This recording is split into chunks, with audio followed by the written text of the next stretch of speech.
روزمرہ استعمال کی چند ضروری الفاظ۔ اللہ المستعان، اس کا مطلب ہے اللہ مدد کرنے والا ہے یا اللہ مددگار ہے۔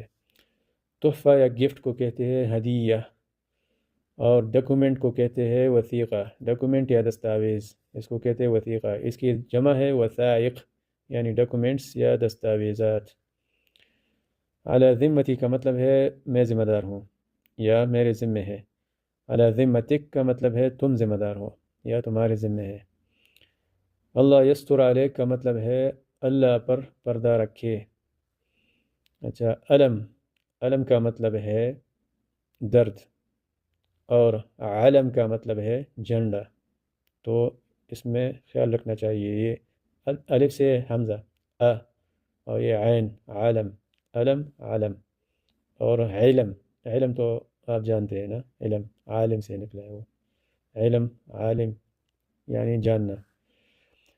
مبلل کہتے ہیں گیلی کو، اور سوکھی کو کہتے ہیں ناشف۔